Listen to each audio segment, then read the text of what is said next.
At the end of the day, it's not just a story. It's actually just something that drives better performance when you have real high fidelity and durable data. The core ability to have an individual-based graph with a medium like CTV, that's what leads itself to better performance-based marketing and better outcomes. Because we don't think having agentic is a strategy. It's how you operate it is a strategy. This one feels like it could be fewer people, 10 people doing the job of 100 kind of thing. Table stakes are huge.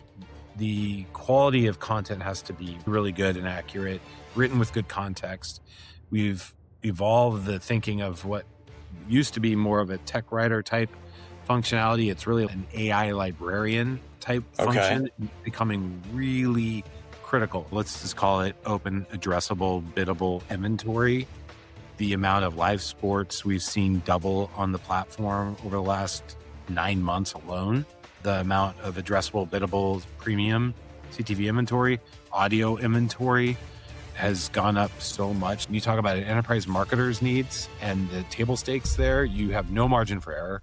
Digital advertising is facing growing signal loss across browsers, devices, and connected TV. That makes accurate identity more important than ever. IntentIQ is a privacy-first identity resolution leader helping advertisers, publishers, and platforms recognize and reach real audiences across both cookie-based and ID-less environments. Powered by a patented identity graph and advanced signal enrichment, IntentIQ delivers the scale and accuracy needed to drive measurable performance and better monetization for both advertisers and publishers. To learn how IntentIQ helps turn fragmented signals into real results, visit IntentIQ.com. This week on Next in Media, I spoke with Adam Roodman, General Manager of Yahoo DSP. Adam and I talked about the ongoing DSP wars and why Yahoo is in it for the long haul, as well as the company's somewhat accidental positioning as a leader in identity in CTV. Adam and I also dove deep into the future of agentic advertising and the very weird industry debate over protocols, plus a troubling story about a fight between Adam and his own agent. Let's get started. Hi, everybody. Welcome to Next in Media. I'm Mike Shields. My guest this week is Adam Roodman. He is the General Manager of Yahoo DSP. Hey, Adam. Thanks for being here. Thanks for having me, Mike. Adam, you were in a rare club of returning guests, so you should be excited about that. But I'm pumped to talk to you because you guys have had you're in a very interesting space. There's a lot of interesting news. The last time we talked, I remember having a conversation. Yahoo had made news for shifting its strategy a little bit in ad tech. Take me through the last couple of years and how that has evolved. You remind people you were kind of on both sides of the market. You're really focused on the DSP business. What's the evolution been like since then? Yeah, you're right. The last time we chatted, we were just coming off the heels of going from what was a multi-pronged ad tech sort of strategy around not just DSP, but we also operated an SSP. We also operated a native ad network. Yeah. Simplifies that around the time that you and I chatted. I can't remember how far along we were in the process, but to your point, now it is a solely demand-side platform-centric approach. If I think about what's changed, I mean, a lot has changed. I'd say, not so much from our strategy perspective, but like the ecosystem has moved quite a bit in the last couple of years. Yeah. And I promise you, I will wait till you say you want to talk about AI. And I will. Yeah, but I don't think we talked about it last time, but we will. I promise you. That's the funny thing. I don't think it was even on the tip of our tongues, and if it was probably generative, definitely not agentic. So right. No. Talk about the nuances there. But I do think the one thing that's most notable between then and now would be the supply availability and footprint for addressable and biddable back then versus today, and only just a short number of years ago, particularly around premium CTV.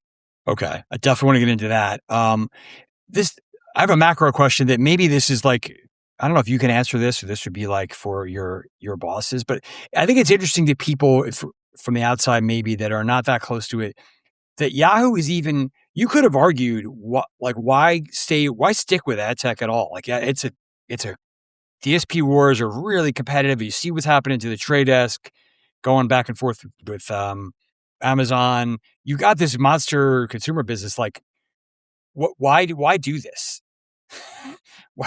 Why bother to exist? Yeah, it's a good question. Sometimes I ask myself every morning. I ask myself a lot. Why am I doing this? Yeah. But the real reason that it lends itself well to a programmatic ad stack strategy would be the data footprint and the consumer footprint. It does give us a very strong advantage in terms of delivering incredible performance because of that owned and operated inventory footprint that we get to take advantage of and build off of. And, it's that core. And I think the differentiation in market is what is well received, but at the end of the day, it's not just a story. It's actually just something that drives better performance when you have real high fidelity and durable data. That's the answer. So that leads to the next question, because I think, again, people might not have expected, everybody in ad tech all in the last few years, before we started talking about agentic, was talking about getting into CTV. We got into CTV more as that becomes open to players. Yahoo is not inherently a TV company, or by historically at least. So you might have thought, well, what are you guys doing there? But you have talk about your identity layer and how that can be advantageous in television, even though you don't have your own streaming service with your own logged in user base, but you have a lot of users. That's right. So you're right in that, like, the original Yahoo DSP value prop going, well before you and I spoke, back in time, had more of an inventory flair to it. The DSP's synergy with the inventory. Yeah.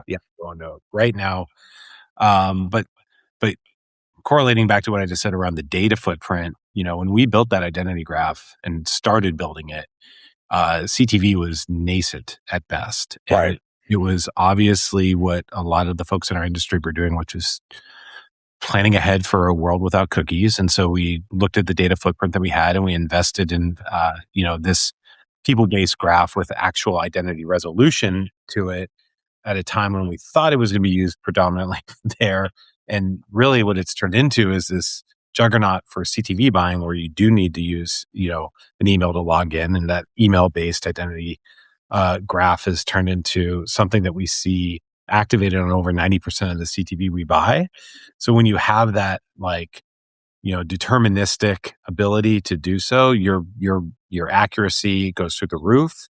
And when you have higher accuracy, you can bid with more conviction, and you can deliver a better outcome. And so it has turned into I can't say that, that was the original use case for building the graph, but it's turned into an absolute, pleasure to have it in our arsenal.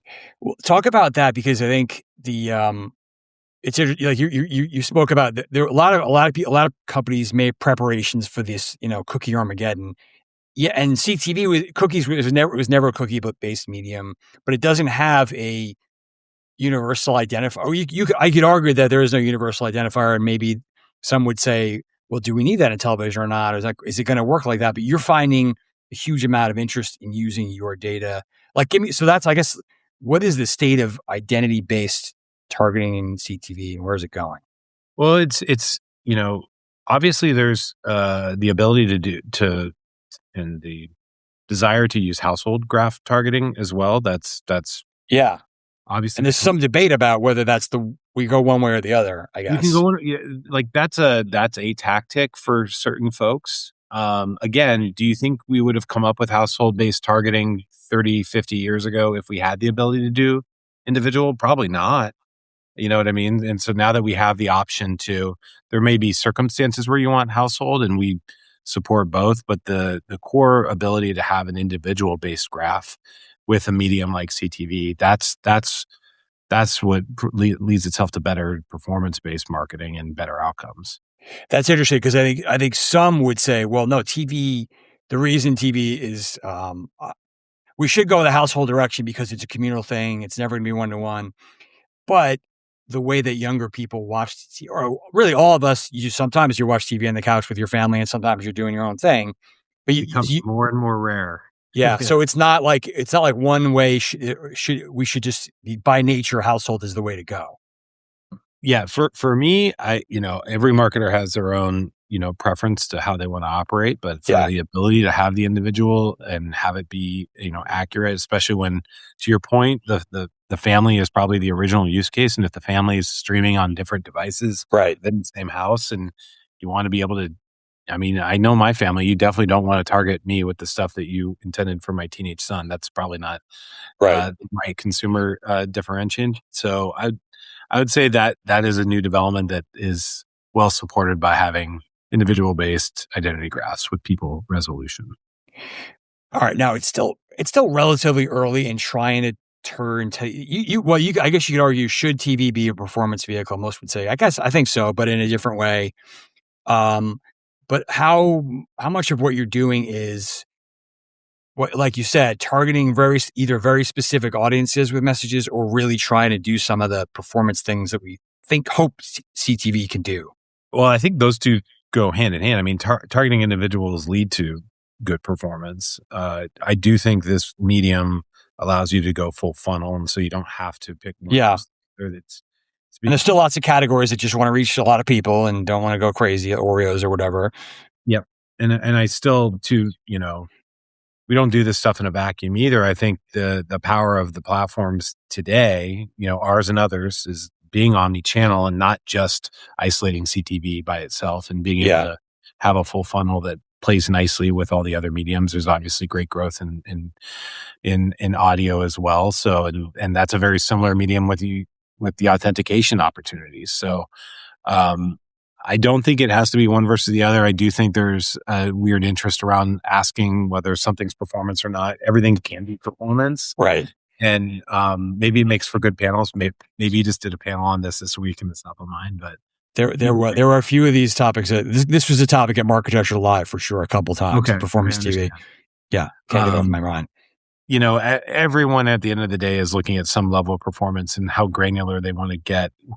Whether that's, performance can be measured in networking media towards a target household, or it could be an in-store purchase. There's just such a wide gamut, but it all relatively comes down to some form of performance. Right. All right. Let's table CTV for a moment here. Let's talk about you. You're going to be my agentic translator a little bit, because you guys had a bunch of announcements at CES. It seems like, again, I have Marketecture Live in my mind, but there's like a segment of the community that is like going crazy. They can't wait. So much enthusiasm around this. They want to talk about protocols. There are others, I think, that are not sure where it's headed, or even a little, maybe skeptical is the wrong word, but like wary of how all in we're going to be with agents. So, all right, that's a big question, but give us what you guys are announced recently. What are you doing there? And then I want to talk about where do you think the industry is going to go? Sure. So what we've been external with to date, going back to CES, like you mentioned, would be our, approach to agentic specifically, because we don't think having agentic is a strategy. It's how you operate it is a strategy. And so one thing that we made really, really clear with folks is that it's not all going to come within development inside of our DSP or native to our platform itself. We see an opportunity to be a little bit more flexible than that. We look at, going back to what makes a DSP so potent for performance would be the core assets of the identity graph, the data that we use for targeting, for measurement, our machine learning that hooks into our bidding, all that kind of stuff, right? So that's the core of what makes the DSP special, is the ability to get access to those tools is what we want to enable.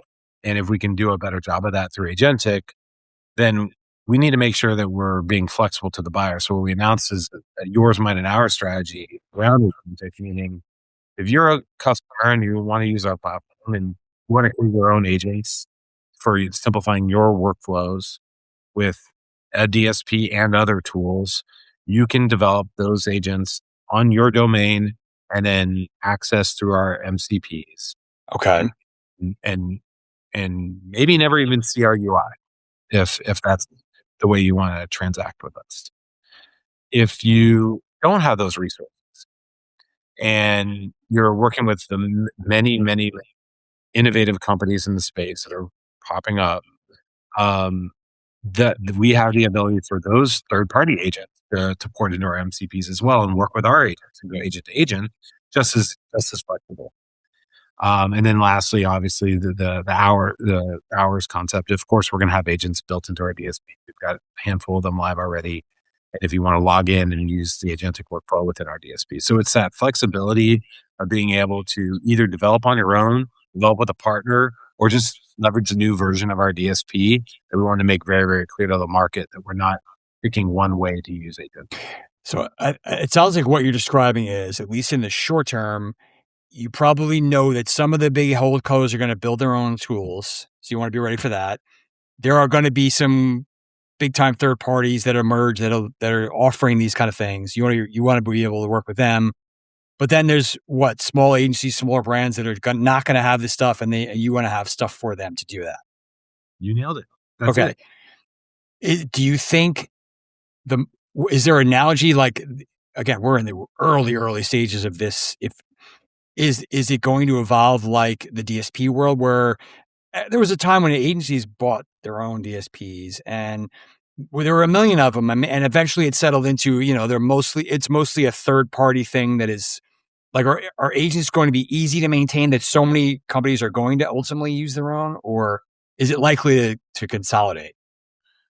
In terms of DSPs? Or like, are agents going to be, is the yours, mine, and ours thing eventually going to settle into one? I'm not sure.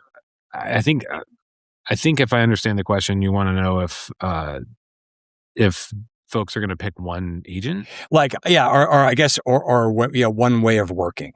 Yeah, I do think the workflow element of a UI doesn't need to go away immediately. But I think if I follow the question, I don't know. I don't know. Okay, thank you. I love that answer. I would love to tell you I know how this is going to play out. And I've got lots of theories. And I definitely think a lot of folks have some theories as well. I just know one thing. I know that what makes the DSP platform go and work and be the most powerful has the least to do with the familiarity with the buttons and the navigation through the workflow. Right. It has the most to do with the graph and the data and the proprietary bidding technology. And if using that is a big switching cost, to leave a platform that you're comfortable with, to move to ours or any other, and this eradicates that, then I think the ability to use multiple platforms and see what works best is going to get easier and easier, and that's a win for marketers. How the trend will follow, we'll see. Okay, help people understand how, again, there's so many unknowns, and this is all going to evolve rather quickly. Yeah. Like I saw, there was a guy at Market Extra Live, to bring it up again, that spoke about this is the most profound change in marketing since the .com boom. And then, but if I take a step back as a as a third party, I'm like, programmatic was already billed as high speed, automated, powerful. What's the big deal here? Is it just saving, spreadsheet headache time, or is this potentially far more dramatic than that? The agent revolution we're talking about. So what programmatic sped up was the act of bidding on 2,000 sites instead of having to transact and all that kind of stuff. The support and use case of that for analytics and trading and management and reporting and trafficking, that's still a lot of work. That didn't solve for something. It created some new workflows that we didn't have pre-programmatic. So agentic does come in at a time to address that stuff in the workflow. I mean, some of the most boring use cases for MCPs around trafficking are going to be the biggest time savers. So it's programmatic was never really sold as like this, time saving mechanism. Well, if you go back though, it was like, we're not going to need salespeople. We're not going to need people at all. And then the opposite happened. This one feels like it could be fewer people, 10 people doing the job of 100 kind of thing. It's changing the output of a power worker today. That's for sure. And if the output goes up, then it changes what these power workers are capable of, whether that impacts the ratios of, a good example of that would be for us as a DSP, the most common ticket that we probably solve for is account log. I forgot my password. It's the most commonly, submitted ticket for support. And you look at someone like that and you go, man, that seems like a very easy one to be solved with an agent. It's not a strategic, troubleshooting event. Now, what do you do with that bandwidth, right? And so certain sort of support workers can really up level what they can work on, and now the bandwidth just changes completely. But it doesn't mean that you change, the number of people just because of a use case changing overnight. Reaching the right audience on streaming TV takes more than guesswork. It takes intelligence, and Sabio delivers. Sabio is redefining what it means to be a modern media company, where data, technology, and creator-driven content work together to deliver real results at scale. At its core is App Science, the only company building audience segments for mobile and CTV behavioral data, reaching over 70% of the U.S. streaming households. How do you activate Sabio? Sabio is platform agnostic, meaning you can run campaigns through your preferred DSP, or tap into Sabio's proprietary platform. With its owned and operated creator television network, Sabio unites media, data, and culture, giving brands a direct line to engaged, authentic audiences. Sabio's full-stack approach from ad serving to audience insights to creator content brings every piece of the media puzzle together. So campaigns don't just perform better, they connect deeper. Reach modern audiences with Sabio, the media company built for how people stream, watch, and connect. Learn more at sabioctv.com. That's SABIOCTV.com. Okay, this is hard for me not to think, as a former journalist who's covered a lot of crazy ad tech, things gone bad stories. How does this not become a ripe with, fraud or mistakes? How do you avoid the hallucinations or just the crazy stuff that happens when the bad guys figure out how to work these systems? You got, man. And look, like I got into a fight with one of our internal agents, literally this week. You got in a fight with the agent? I did. Okay. I got in a little bit of a verbal spat. Is that healthy, or is that maybe I'm got concerned? very frustrated because, and it turned out it was because I didn't realize that my setting was to Greenwich Mean Time. And I didn't know that I was in Pacific Standard Time, and I was saying something like yesterday, and I had the dates wrong. And so, there's a lot of opportunity for humans to get it wrong as well. But sure, to your point, what we found to mitigate, classic hallucination, we've taken an approach of making sure that everything we do is isolated into specific knowledge bases of information. These knowledge bases, which historically been written for things like documentation, are now being written for agentic consumption of information. And the table stakes are huge. The quality of content has to be really, really good and accurate, written with good context.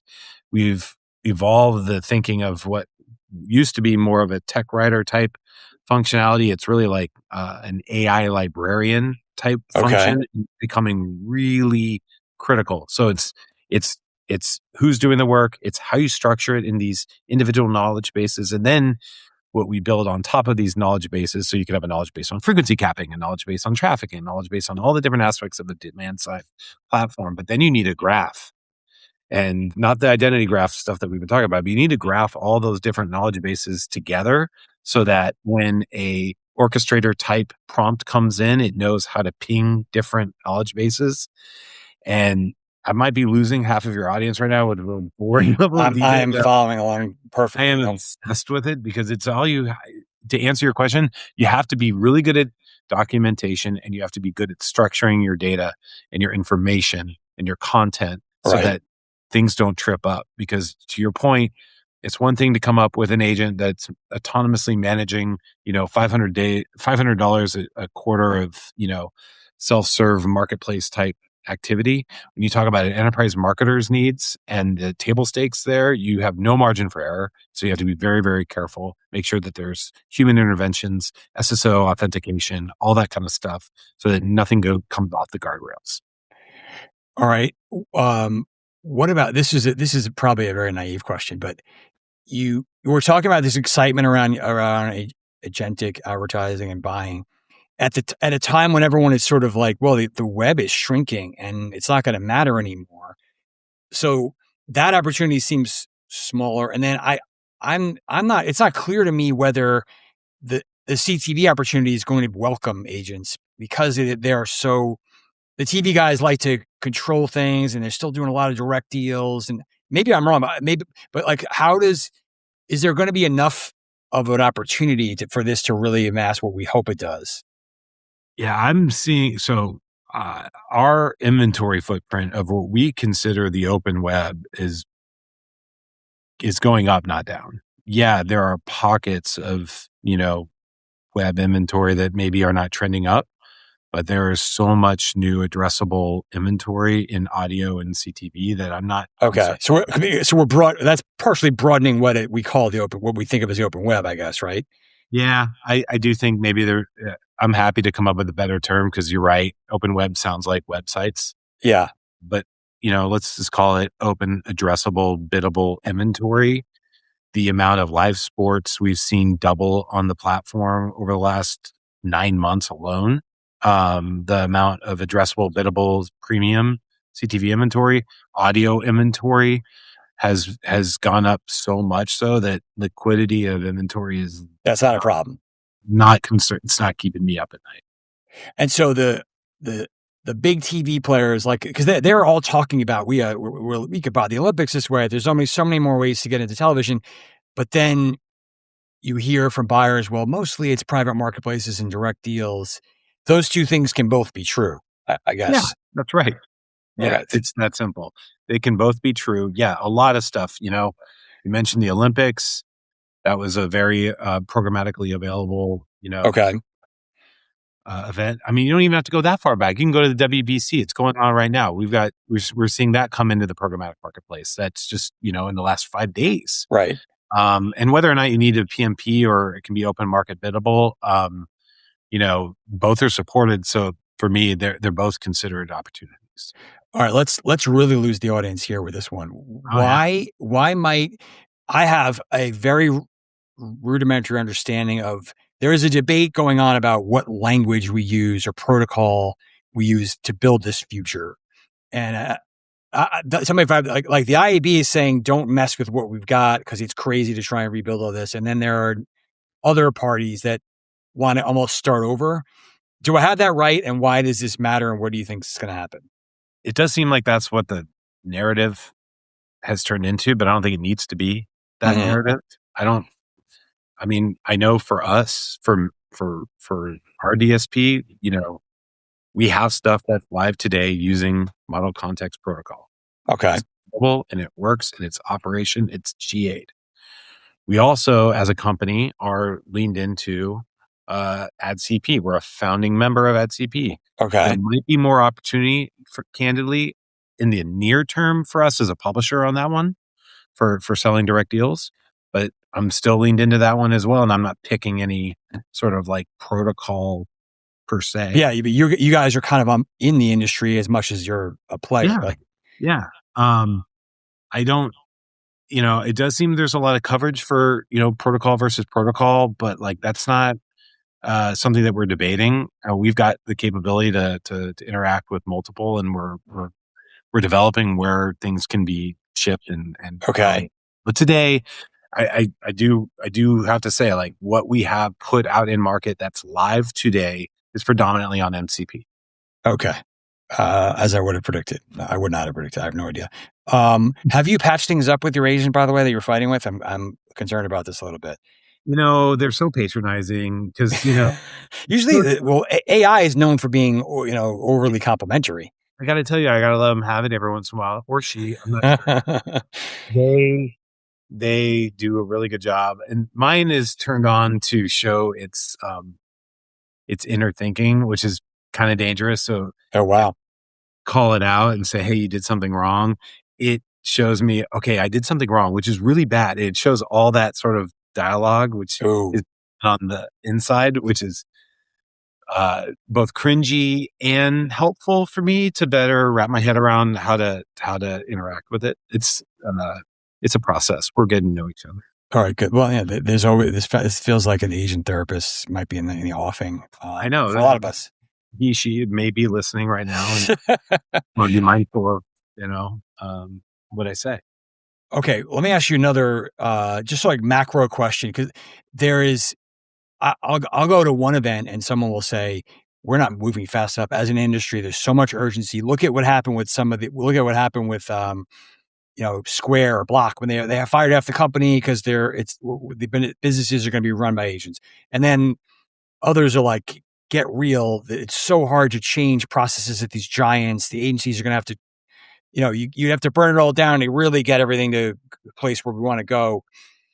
Where do you think we are moving fast enough? Is it going to be sort of painful to get to the place of maximum agent power, or the dream industry we hope it will be? I think it's moving pretty quick. Yeah. I think it's going to go pretty quick. Compared to, and I don't know what you want to draw a comparison to, honestly. It's like, if I think about the first iteration of AI that really came into the programmatic ad ecosystem, it was definitely ML. And that, saw ad networks evolve and demand side platforms is probably the best way to sort of qualify what happened, and demand side platforms and sell side platforms for that matter. And that was probably like a 5-year sort of like metamorphosis from networks being prominent to not being around. Yeah. This one's going much, much, much quicker. I think we got a false positive when generative sort of like came into the picture. It's been great, honestly, for certain things like UX and creative.